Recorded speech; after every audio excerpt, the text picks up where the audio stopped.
Yes, we are live now. Um,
all right, good evening, everyone, and I'm so glad to have you all here.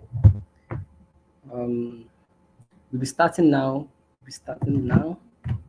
And our speaker is here, is ready to speak to us and bring clarity to our mind.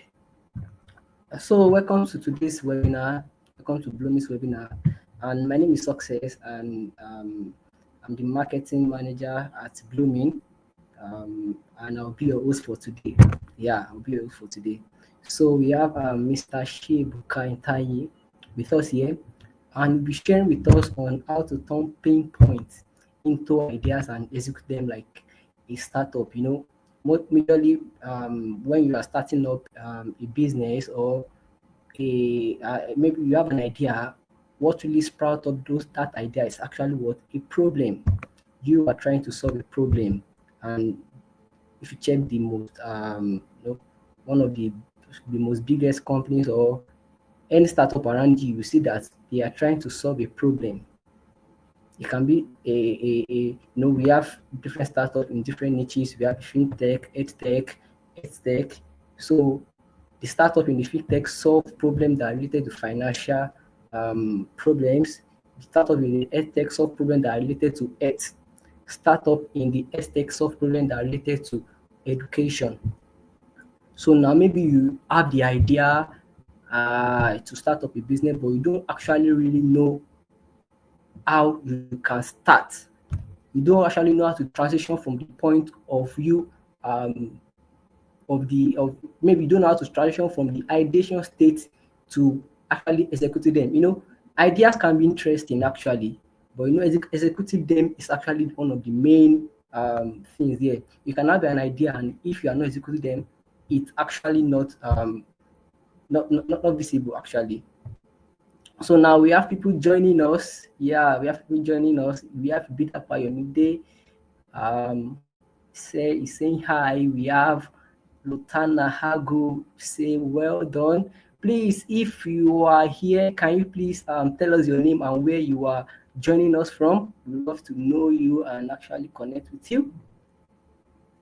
So you can type on the comment section your name and where you are watching us from. Before we start, we'd love to know you.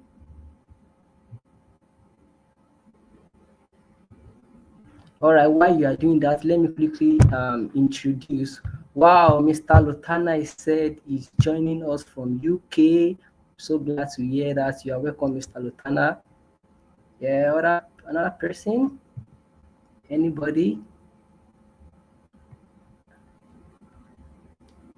So yeah, Mr. Chiebuka Itanyi is the CEO of Mentor Group, and Mentor is actually a platform that is actually dedicated to empowering founders and young professionals to develop and execute business idea with a clear strategy and resilience. So tonight, this evening, whatever, depending on when you are watching us from, you'll be sharing with us practical insights on how to turn pain points into ideas and execute them like a startup. So can we give Mr. Shea Bukaita a warm welcome as I bring him up to the stage. So Mr. Lutana, Mr. Why am I saying Mr. Lutana? Mr. Shea Bukaita, you are welcome and the floor is yours. We love to learn from you practical insight and steps that we can actually take to execute our ideas like a startup. Thank you very much. Fantastic. So thank you so much for having me. First of all, can you hear me? Yes, we can hear you. We can hear you. Okay, great. So yeah, thank you so much for having me, Success. I really appreciate that, you give me a stage like this to talk. So yeah, I mean, let me just give a quick summary of who I am, what I've been doing over the last few years. So my name is Ebuka, and we started Mentored last year, like February last year. So I got back to Nigeria after I was in the UK for some time. I came back to Nigeria for some reasons. And then, one of the things that I realized was that employment is still such a big issue in Nigeria, and I thought to myself, okay, what's the best way to actually like get people into employment? And I was brainstorming with one of my friends, and we came up with the idea of, actually just training people. But I didn't want to just stop there, because there are a lot of these courses and things that they will train you and then they will leave you. It's like, we've trained you, go and find, like, pay for training and then go and find some job somewhere. But what we wanted to do was we wanted to make the training as accessible as possible.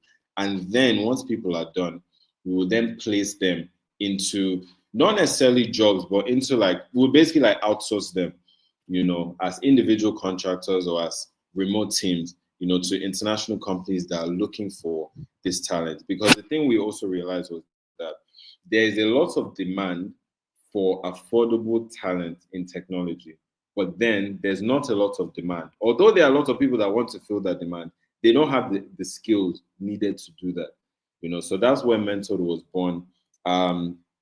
So we made like a community. We made like a WhatsApp community of, first of all, founders, people that are just interested in entrepreneurship and business. That grew to like 200 or so. I don't know the exact numbers now, but maybe like just under 200, And I believe that that's also where me and Success met. Like, we kind of are from that same platform, So yeah, it's been a blessing. Apart from that, I finished my youth service. As I was doing my youth service, I was also working on this, and I was also doing a lot of freelancing roles as well. And currently, as much as I'm working on Mentor, I'm actually working remotely for a private equity firm based in the UK as well. So yeah, that's basically all about me and what I've been doing. Right, that's great, and thank you very much for that great introduction and for diving deeper into why you actually started Mentored and the goal and the focus of the group. Personally, I've actually benefited from the Mentored platform, to be honest. So thank you very much for coming up with that great innovation and idea. So yeah, we'll be going into the webinar now. And one of the things that I actually I've learned and I've actually observed is that when you are in a meeting, maybe when you are in a meeting, one of the things that you should actually do is taking note, taking point. Don't just attend this webinar for attending sake. You didn't take note of anything or you didn't learn anything. Make sure you are with your jotting material, your writing materials, and write something down. If you have any question, you can go to the comment section and drop your question. We will do well to answer them and give you clarity on anywhere that you might have problem. So, yeah, let's start. Mr. Chiebuka Itanyi, let's have you and go into the webinar fully. Thank you very much. Okay, great. So, so first of all, is there a particular format that you like this to be on, or should I just kind of go No, do your thing. Go on. on? Yeah. Okay, all right, great. So I had a few points, about this particular topic. So just to reiterate and just to repeat, so the topic is how to turn pain points into ideas and execute them like a startup. So I'm going to split this into two different kind of like ideas. The first one being how to turn pain points into ideas, and the next one would be how to execute those ideas like a startup. And I'm just going to talk from the little experience that I've had, by the grace of God. So first of all, when it comes to ideas, I should also mention I've also been privileged to actually study entrepreneurship in academia. So for my master's, I did innovation, entrepreneurship, and management in Imperial College Business School, which, by the grace of God, one of the best business schools in the world. And one of the things that they taught us really is the inception of ideas, like where ideas come from, should always be from pain points. You know, the idea for the business that you want to start should always be, or should always originate from a pain point that somebody is experiencing. So the question now is, what's a pain point? A point, just literally just as it says, is a point where there's pain. It's as simple as that. It's a point where there's pain. If you think of like medically speaking, or rather your body, the point where you apply, let's say, an injection or lotion is the point in your body that is paining you at that time. And it's similar with a business. Any business that you want to start, there should be somebody that is like experiencing some pain in some area that you're trying to address. That you're essentially just trying to rub. Your business should be like the lotion that somebody is rubbing on their body to, you get what I mean, to get the pain sorted. Yeah, so that's the meaning of a pain point, basically. And why, when I was in business school, why it was important to, why it's important to for your ideas to originate from pain points is mainly because, when you're doing, like, when you want to start a business and everything, the most important people are your customers. The most important people are the people that you're trying to, serve. It doesn't matter how good your idea is. If you don't have any customers, if you don't have people that you're actually serving, then you have no business. You have no demand, and then business is just going to fail, right? So that's why, pain points have to be where your ideas originate from. And then also, here's a mistake that a lot of people make. One of the main mistakes that people make is that they come up with the solution and then try to create a problem for that solution. Like, they basically work backwards. Like, okay, let me find this solution. Like, I have some nice solution in my head, and then, I'm now going to find somebody that needs my solution. But that doesn't usually work. And there's also something that entrepreneurs try to do, which is that we try to solve, like, we think that we know what people want. Like, we think that we know what people want, but in actuality, that the thing that we think people want is actually what we want. So we're like solving for ourselves, not for other people. And that's happened to me a lot of times, where it's like I come up with a nice solution and I like this is nice, I like this, it's going to work. And then I realize that nobody else wants this. Right. So that's the problem. And it's the issue with that is, once you realize that, you would have spent a lot of money, maybe on different things, on even creating the solution. So here's like a step-by-step way on how to actually turn pain points into ideas. So the first thing you need to do is you need to actually speak to people, and that's one of the things that, as an entrepreneur, that you actually really need to do. You have to master the art of speaking to people, and not speaking to them about their problems, but just speaking to them in general. And this is one thing I like to call it's called, like, at least from when I was in business school, it's called an insight interview, where you speak to somebody. Let's say you've identified something that you think is a pain point, like, for example, us, unemployment, right? But there are many ways to tackle unemployment. So one of the best ways to do is to speak to people, and not speak to them about their problem, but to just speak to them in general. There's this good book, this book I really like, which is called The Mom Test. I'd really highly recommend anybody to get that. It's called The Mom Test. And that book essentially helps you to be able to come up with questions that you can use to get these kind of insights. So rather than going to somebody and saying, what's your problem? What problem are you experiencing right now? Or here's the solution. Do you think this will work for you? Everybody's going to say yes. And the reason why it's called the mom test is because it's a test of, like, for example, if you go to your mom, like your mother, and you tell her that, oh, I have this business idea that I want to start, she's probably going to tell you that, oh, yeah, it's a good idea. But the truth is, she's telling you that because she doesn't want to hurt your feelings most of the time.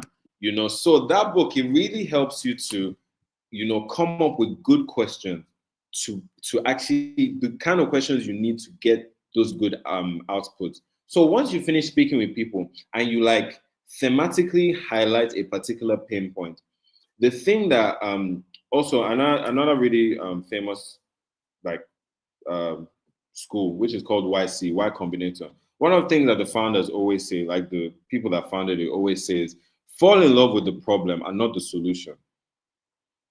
Fall in love with the problem and not the solution. Yeah. Because once you fall in love with the solution, it's going to be hard for you to pivot. And as an entrepreneur, you should always be willing to pivot. To pivot means to change your idea or change the solution rather. So you should always, like, you should fall in love, you should obsess with the problem you're trying to solve, but not the solution. Like, for example, now in our case, we were obsessing about unemployment because, like, you know, how can we solve unemployment?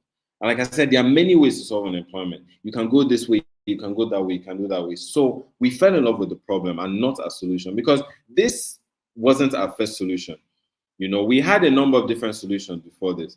Yeah. But we kept iterating until we pointed and we realized that, okay, this is actually the thing that people like, this is the problem that people need solving. So just on this topic, like I said, of how to turn pain points into ideas. Like I said before, the first thing you need to do is once you figure out like a problem you think people have, you need to go back to them and talk to them. And that's one of the things that we need to master as entrepreneurs, which is you need to keep going back to your target audience. You can never do this thing without them. Yeah, you can never do it without them. Because if you try, you end up with a fully built product that you paid a lot of money for and that nobody's going to use. And that's one of the things that kills businesses, which is a lack of demand.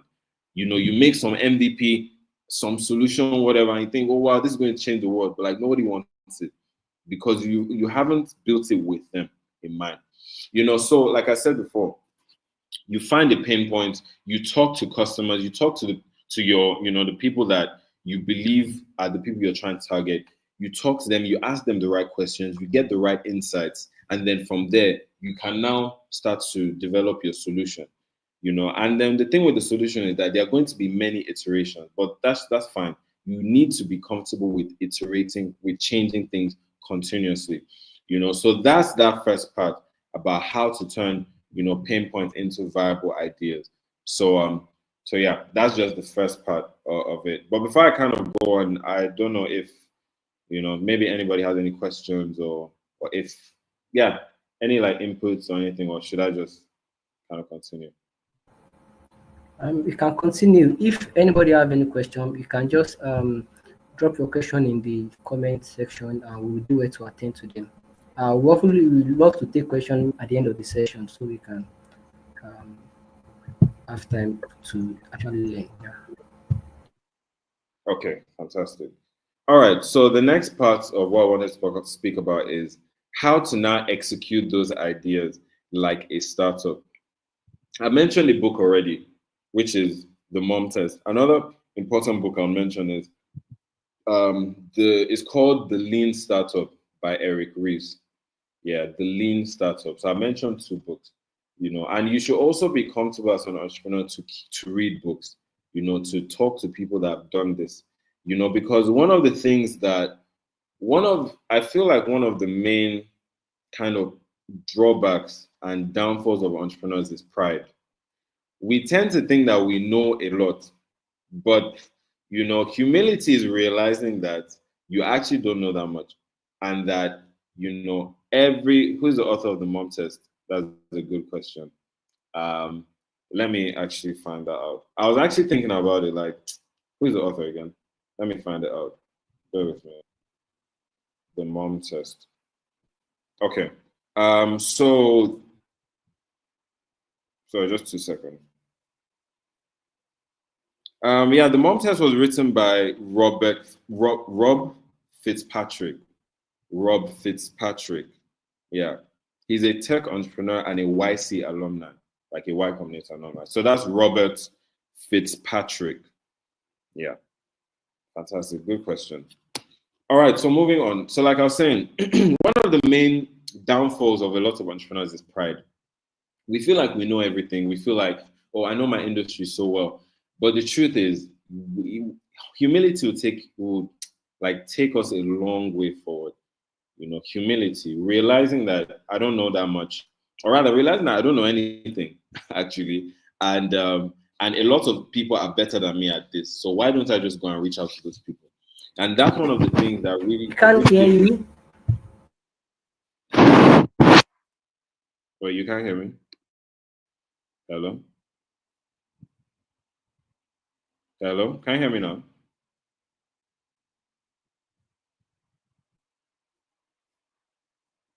Hello.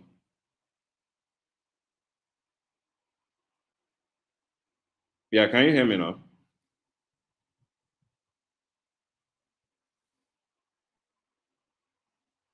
Let's proceed. Okay, can you hear me?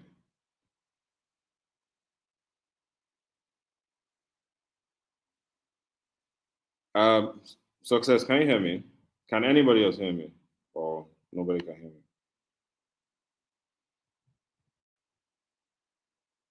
Hello? Yes, I can hear you. I can hear you Okay, now. you can hear me now. Okay, all right, fantastic. Okay, yeah, if you can't I hear me, can hear you please. now. Okay, okay. All right. If there's any moment you can't hear me, please just let me know. All right, fantastic. Okay, yeah, if you can't hear me.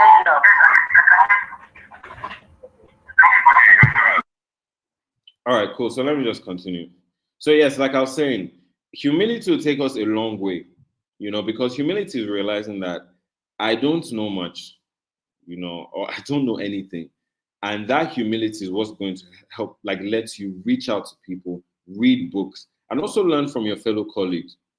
Because one of the things that's really given me confidence in my entrepreneurial journey is the fact that by the grace of God, like I have interacted with a lot of people that have done a lot of great things.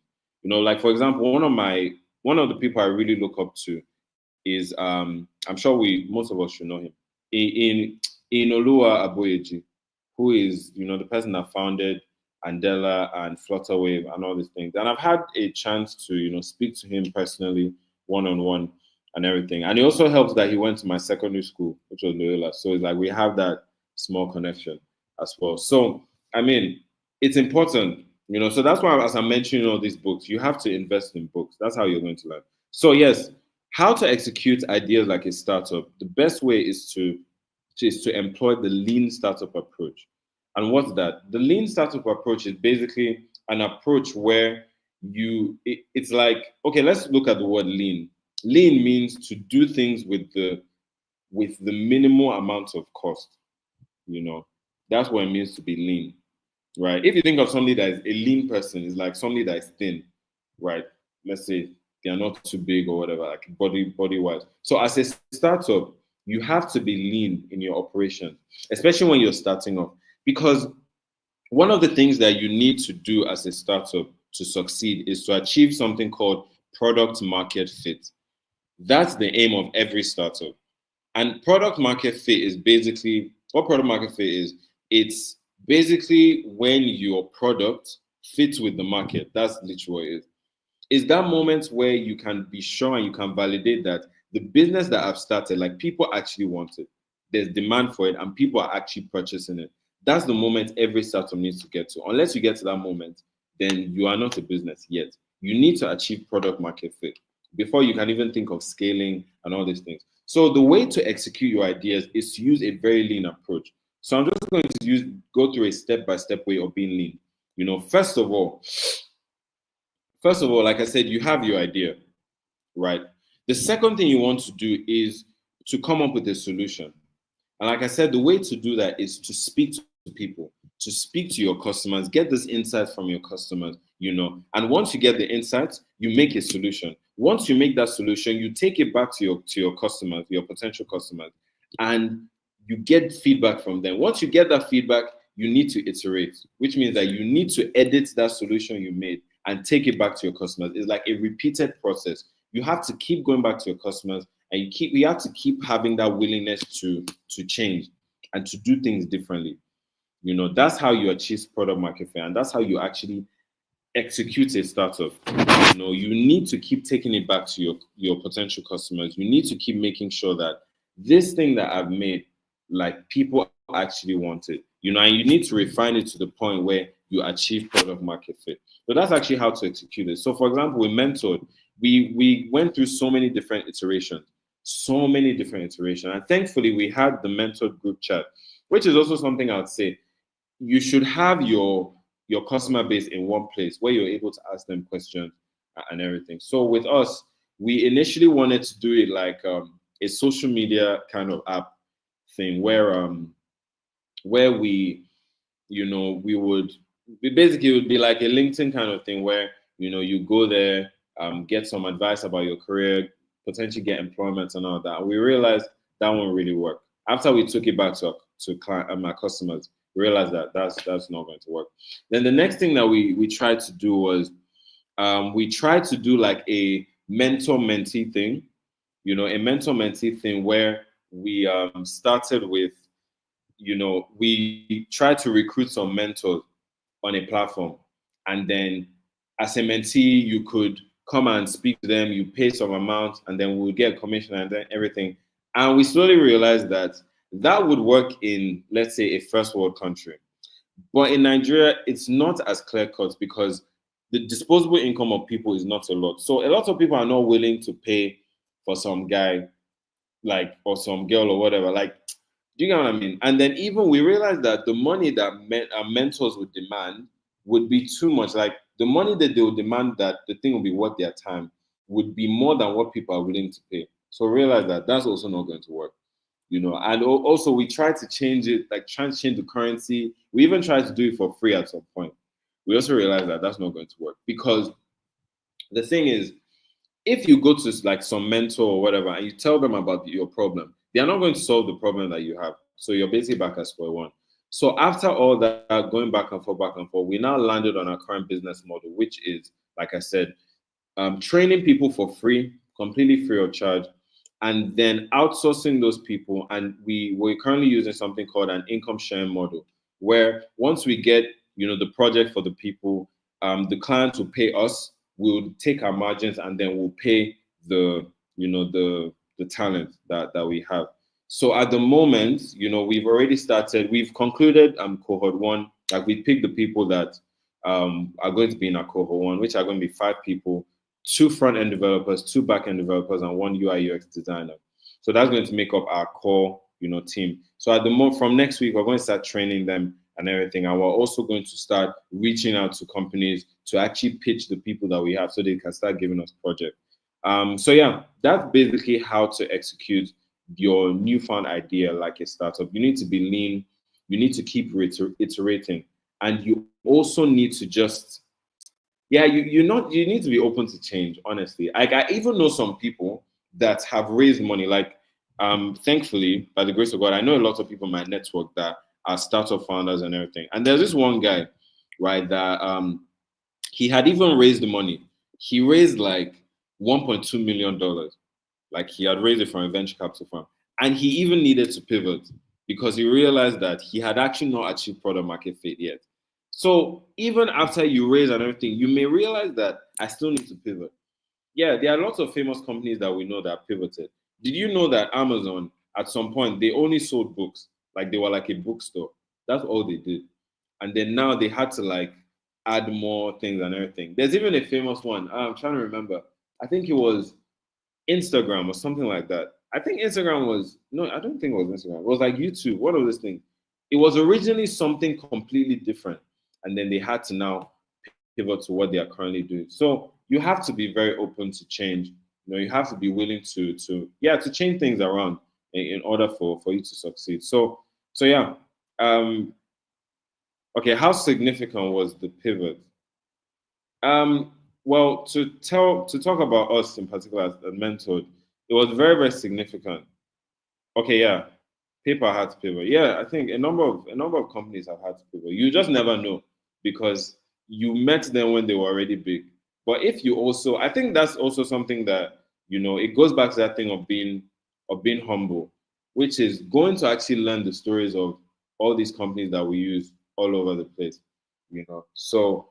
So yeah, I think that those are basically like the points I had. And like I said, just to round up, first of all, I talked about how to turn pain points into ideas. I was talking about just the way to find a problem and to turn it into solution. And then I now talked about how to turn your solutions or your ideas and execute them into a startup through the lean startup model and lean startup methodology. So I think those are all the points I wanted to talk about. I don't know, Success. Is there anything else you wanted to add, or should we kind of move on to questions? Okay, thank you very much.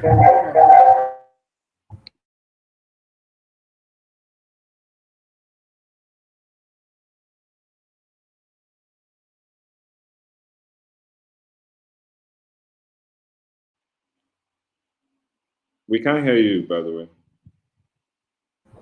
Thank you very much for that great question. Please, if you can hear me clearly, please can you signify? Yeah, yeah, I can. We can Can you hear hear you me now. clearly? Yes, please.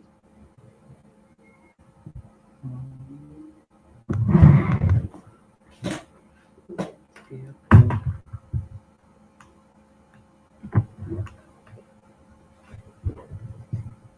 Yeah, we can hear you. We can hear you. All right, great. Personally, I've actually learned a lot from this session.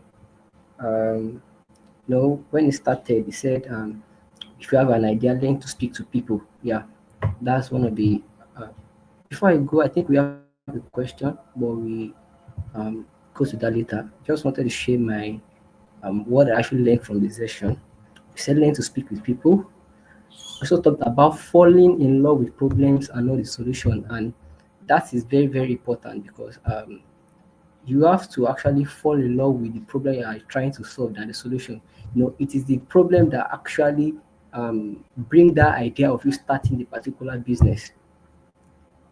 It's the problem that actually make you start the particular business. So if you don't actually fall in love with the problems, you might end up, closing down.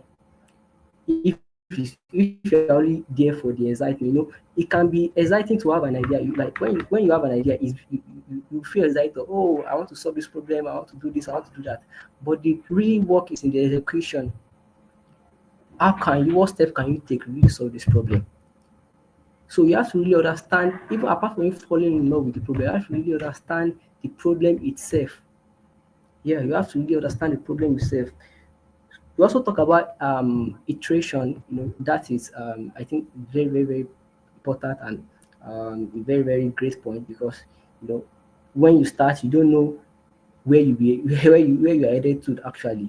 So you might start with a particular maybe you have started with a particular solution.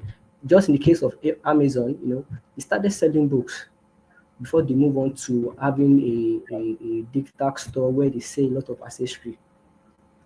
So one thing you have to do and know is that learn to iterate, learn to execute different solution. You don't know which one might work. You don't know the one that will best fit that particular problem.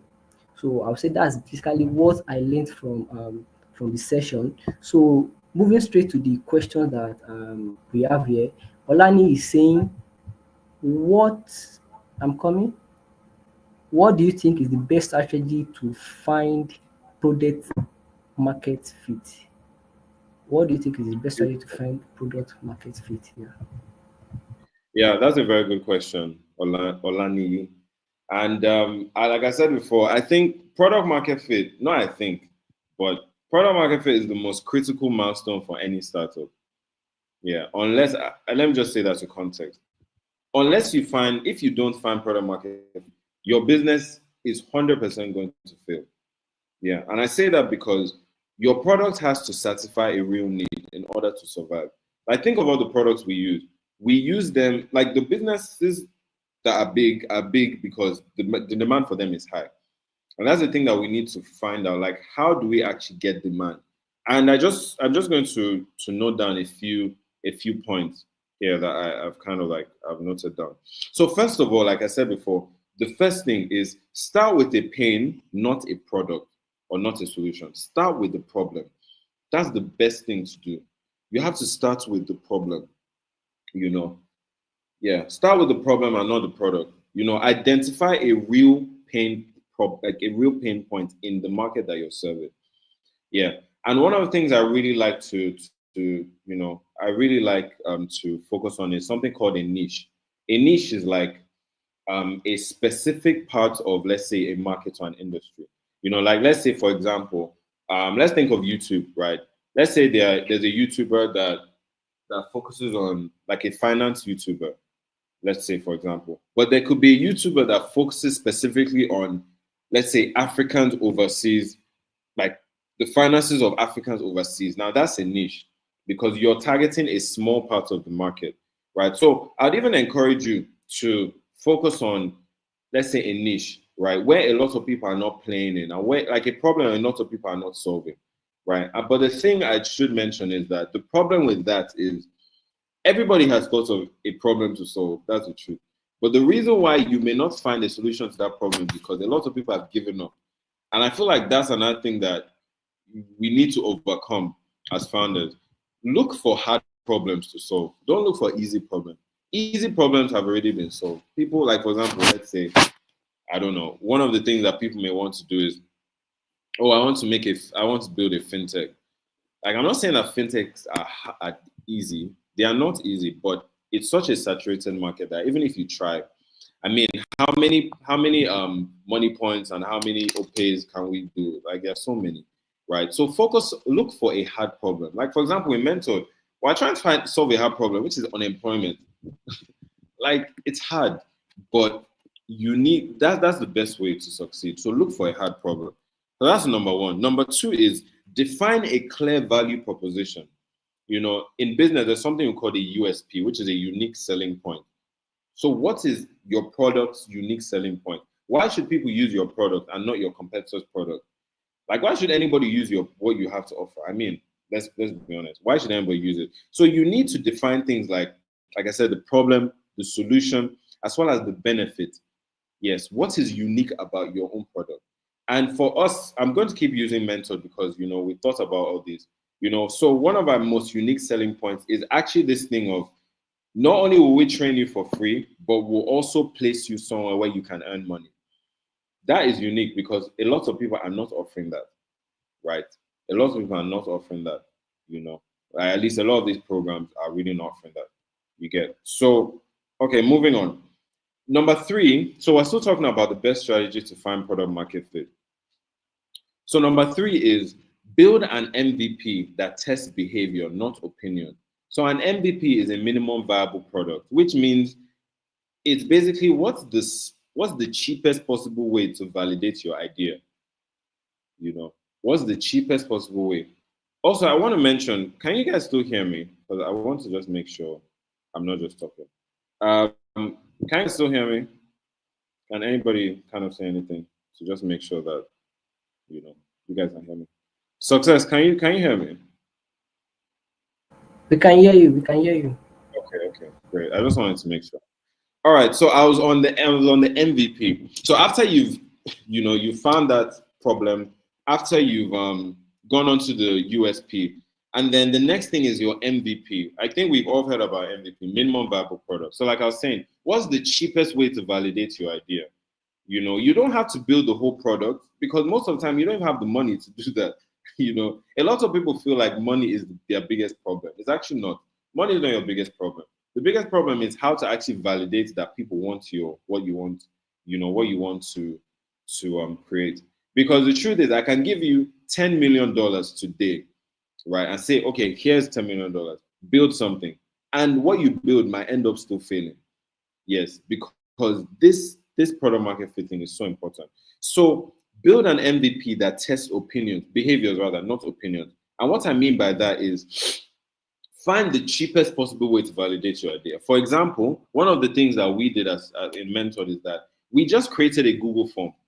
And I know that seems very, it's like, wow, really? Is that all? But yes, that was literally all. We created a Google form, and we were basically like, based on what the questions I found in the mom test, we were basically talking to people, basically asking them, okay, what, like, would you want this? Not, we didn't explicitly ask them, would you want this? But we tailored the questions in a way that it let us know that this is actually what people want, and we've seen the demand, right? From the applications we got quite a number of applications, and we have, people in our cohort that are willing to now train, are willing to get trained, so that's one thing that you need to do. And another way that we validated our idea was through the mentored group chat that we're talking about. We have initially, there were over like 300 people in that group chat. I had to even close it down and start it again. And now we're still over at 200. So it just lets you know that there is a need. And that is the thing that validated that this is needed. So you don't have to overbuild. Don't build the whole product and then try and start testing it, because you'd waste a lot of money. So number 4, around the thing of how to measure product market fit, is looking at things like retention rates. Like, are people actually using it? Are people coming back? What are people saying about your product? Are people also telling other people about it? Because that's also a way to test product market fit. Like, are people recommending it to their friends? Yeah, because if you find a good thing, you will tell your friend. That's the truth, And then number 5, which is the last thing I was saying about the lean approach, is you have to keep iterating constantly, consistently, so that you can, like, as you iterate, the value that your product has for your customer will keep increasing up to the point where your product is so valuable to them that, they start paying for it. And also, like, the retention rate increases, they start bringing their friends and everything and telling people about it. So just to summarize, let me just put those points again. The first thing is start with the pain point, not the product. And I would even encourage you to look for something hard. Look for a hard problem. Yeah, I call them those kind of problems. I call them wicked problems. Yeah, they are problems, especially Nigeria. Nigeria has a lot of wicked problems. And I mean wicked problems in the sense that a problem that is so difficult to solve that most people have given up. They're like, this will never change. Like, for example, something like affordable food. You may think it's a problem that can never be solved, but there are people that are doing it. For example, somebody like these guys. Oh gosh, these guys based in Lagos. I forgot their name. No, it's not Chowdek. It's I've forgotten their name. But what they've done to solve this is that they've made this thing. Sorry? Food court. Food court. That's what they are called. Food court. So their business model is that they have made this thing called ghost kitchen, and by doing that, it just makes their food cheaper. I don't know the unit economics. Actually, I do, because I did something with them, but I can't disclose any of that. But yeah, basically, it's cheaper for them to make food, and that's why they're now able to be competitive in the market. So there's a problem to everything. Sorry, there's a solution to everything. You just need to find that solution. The number 2 thing, like I said, is your USP. Have a clear USP that sets you apart. Number 3, build an MVP, just something cheap that you can use to validate your idea. Number 4 is how to measure product market fit through things like retention rates, what people are saying, surveys, etc. Number 5 is iterate quickly. Keep iterating. Always go back to your customer base. Make your customers your best friends. Keep talking to them. Always talk to them, and let them be the ones to judge your product, not yourself. So yeah, I hope that answers your question. All right, thank you very much for um, that clarity that you have brought to the question. I think one of the things that stood out for me is keep iterating, keep iterating, keep iterating. That's one of the, and also build a MVP, cheap MVP. Also, make your customer your best friend. Actually, that is a very, very key point. Make them your best friend. Talk to them. Take surveys. How can I improve this product? What aspect should we focus on it? Most people don't actually take time to actually listen to their customers Yeah. to hear their feedback. So it is from that process of you taking surveys, listening to your customers, that actually find a way to actually improve your product so you can transition to the next stage. I think Olani asked two more questions. He said, how do you know when you have found product market fit? Is it from traction or something else? And also, when do you think is the right time to pivot? Okay. All right. Thank you for those questions. So when it comes to product market fit, it's not a perfect science, you know. Oops. Yeah, when it comes to finding product market fit, it's not a perfect science, but there are some things that you should be looking out for. I already mentioned them, but I'll say those three things again. First of all, retention rates. Do people keep coming back to use your product or to use your platform? Like, do people keep coming back? Like, for example, with Mentored, one of the ways that we'll know that we've achieved product market fit is if international companies or companies that we work for decide to keep coming back. That's one of the ways that would indicate to us that, okay, we're onto something. The second thing I would say is user surveys and what users are saying. You know, you have to keep looking at what are my customers saying. Because that's very important. Like looking at asking for their feedback, continuously asking for their opinion. You need to keep asking, like, what do you think? And the final thing I would say also is monetization. Yeah, because if people are willing to pay for your product, I mean, you are achieving some level of product market fit. Because most people are not willing to pay for a lot of things. Yes, most people are only willing to pay for like the necessities. Like for somebody to bring out money from their pocket and to say that they are paying for something that you have built, trust me, you should know that like you are onto something, especially when the person doesn't know you. Yeah, I think I should also say that, especially when the person does not know you. Yeah, so monetization is very, very important because, like, for example, I'm sure, even with Bloomin, one of the things I'm sure you guys have achieved is that people are actually paying, for your products for like pitch decks and everything. So it's like from that indication, you should know that, okay, we're onto something. And then the next question is, how do you think, when is the right time to pivot? That's also not a perfect science. Like, there's no thing of, oh, when you've done this, when you've done that. But you know, you should know the signs when things are not working. First of all, okay, let me say two things. First of all, a good clear sign is when the demand is just not there. You should know that. I mean, something is wrong. Yeah, when demand is not there, like people are not. Yeah, demand is just not there. You can tell. I don't think I need to elaborate on that point too much. You can tell when there's no demand or when the demand is not really working. And the second thing I'd say is you should pivot when actually no, it all ties up to that demand thing. Because the thing is, you don't have to wait forever and ever to pivot. Because for us as startup founders, we have very limited resources to work with. Let's say you've raised some money from family and friends or whatever, you have some savings. Let's say you have, I don't know, 1 million naira to work with. Yeah, you should pivot when it seems like you've used a lot of that money, like you're putting a lot of the money into the product, but like you can't see the returns from the money you're putting in. You should tell yourself that it's time to move. Like, let's try something different. Because it doesn't make sense for you to keep putting money into something and like you can't see any return. You get what I mean? Like there are no results. You should come to terms with the fact that I should pivot. Because if you don't pivot, your money is going to finish. And once your money finishes, I mean, that's usually the end. So yeah, that's how I'll answer those questions. I hope those are answered to your satisfaction. All right, thank you very much for that answer. So before we continue, we will soon bring the webinar to an end.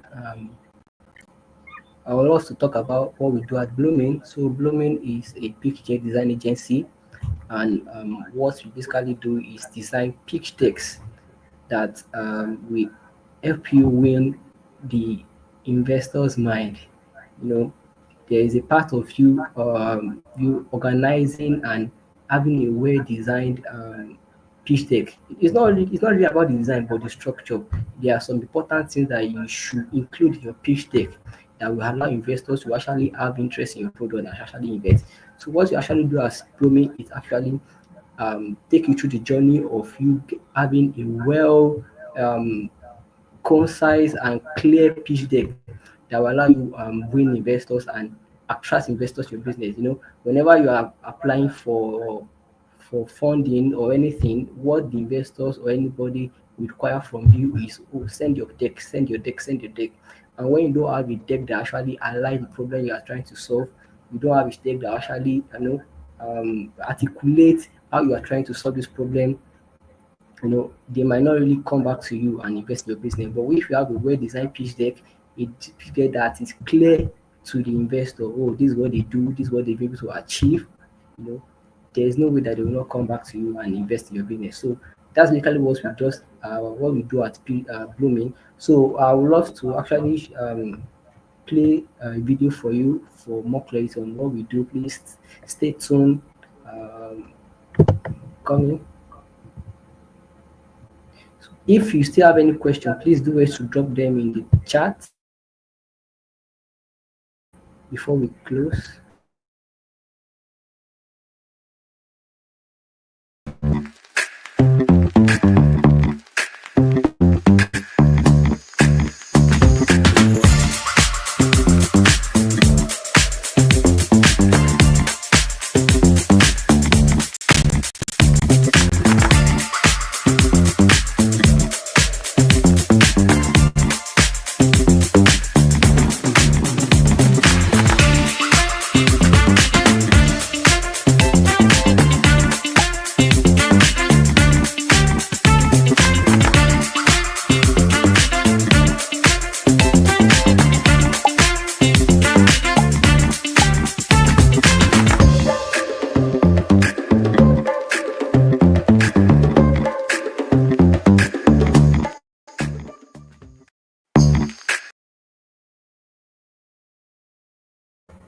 So yeah, if you love to actually work with us and partner with us, you can see there is a particular banner displaying at the bottom of the screen. So you can visit our website www.thebloomin.com to check more about our services and how we can be of help to your business.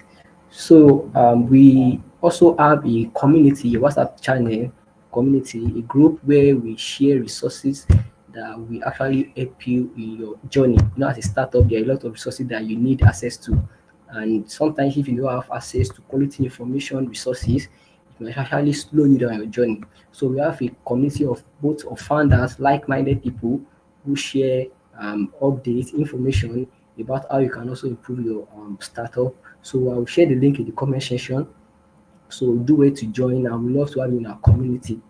Also, there's also Mr. Chiebuka Itanyi community called Mentored. It's a very, very great community where you can benefit a lot from. There are a lot of information and resources also to help you get started with your business or startup. So I don't know, I will reach out to Mr. Chiebuka if we can actually share the link to people, to the registered people, so they can join the community. Also, I think you have to go through some verification process. You have to fill out some form before you can join. Don't just allow anybody into the community. We qualify the list that are allowed to the community. So yeah, since nobody have any question, I would love to bring the webinar to a close. I really want to appreciate Mr. Sheikh Kwaitaye for the insight and the practical guide that is actually given unto us in this webinar. He has shared a lot of things. When he finished, he said one of the important things is validating your idea early.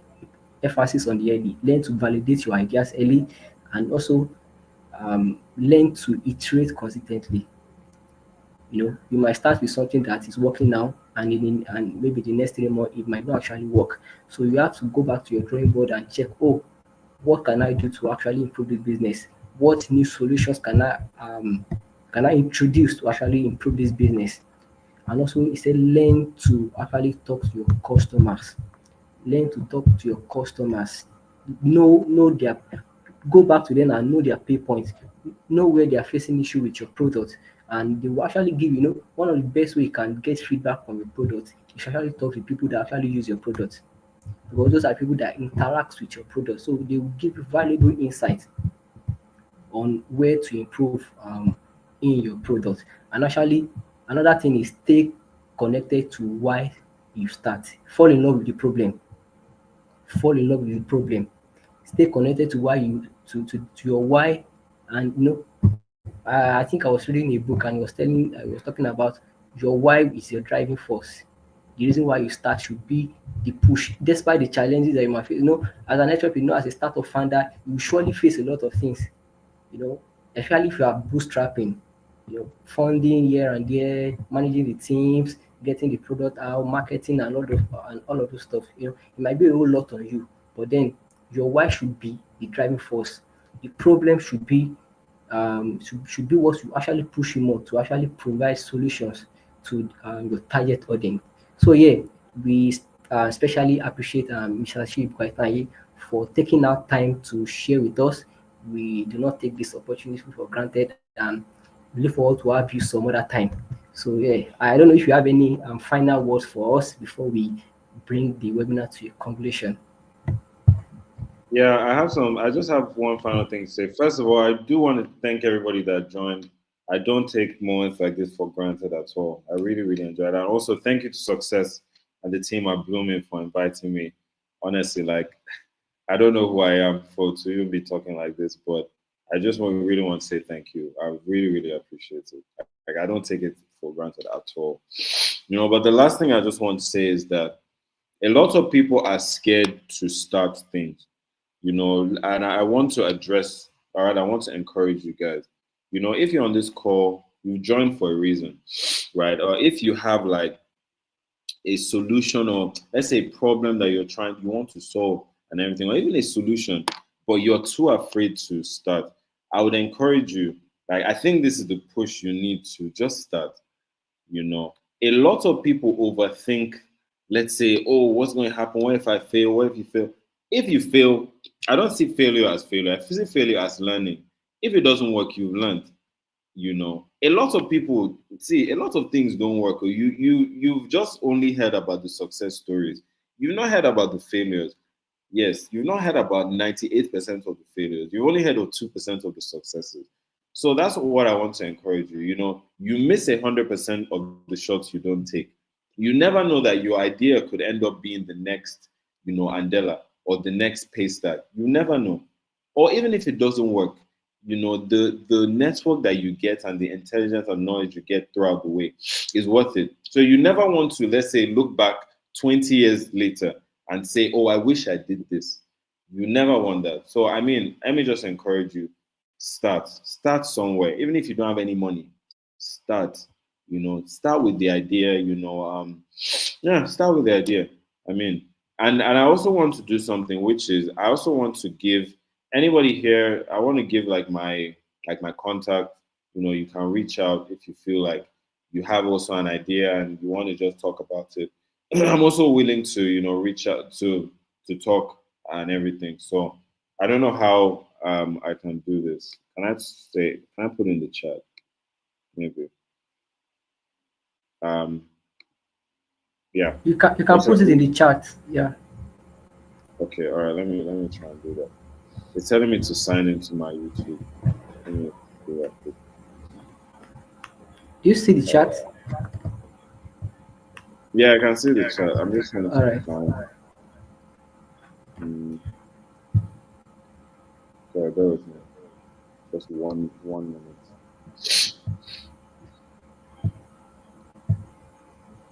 Okay, great. I mean, all right. So I'll just put my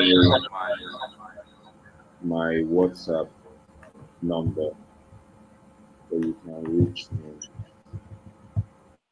Mm, Hmm. What's going on? That's strange. It's not letting me connect to the chat.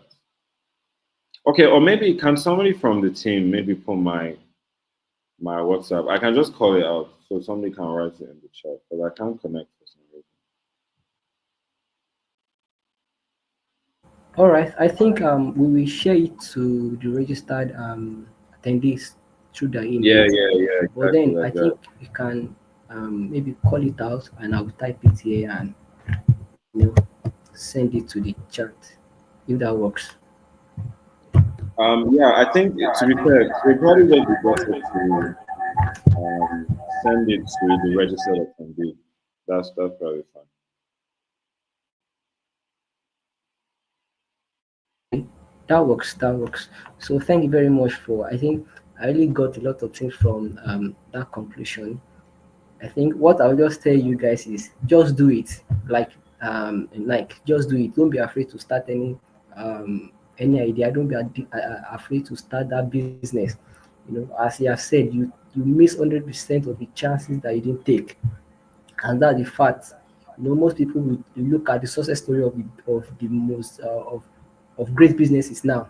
We love the way their business is moving. We love the revenues. We love all the exciting parts, but we don't actually. If you hear most of their story, you actually know that when they were starting, they have no clue of the direction of where. No, it's not that they don't have a clue, but they don't know how they are going to go about it. So don't be actually afraid to start that business. Don't be afraid to start that idea. Don't be afraid to start that business. Yes, just do it. That's my final words for tonight. Just do it. And thank you very much for attending to our registered attendees. Thank you very much um, for taking out time to actually attend this webinar and learn. I know that you guys have gained a lot of. You guys have not wasted your time. You know Mr. Chiebuka have actually shared a lot of insight on how you can actually turn your pain point into idea and execute them like a startup. So we look forward to seeing you in our upcoming webinars, and we'll be bringing on people that is going to really help you, startup journey. What we focus on is startups. So we look forward to bring people that is actually going to help you with something. Like the last webinar we did, we brought someone that talked about financial readiness, how you can actually get funding for your startup. So if you are looking for a way to get funding for your business, for your startup, I will advise you to go back to our last webinar. It's on our YouTube channel. You can check it with the title Financial Readiness, how you can get funding for your business. So it's actually a great and enlightening session where our guest will talk about how you can actually get funding for your business, how you can talk to investor, what are the things that you need when seeking for funding. So yeah, thank you very much, and we look forward to seeing you guys in our next webinar. Good night. Bye bye. All right, bye bye everybody. Good night.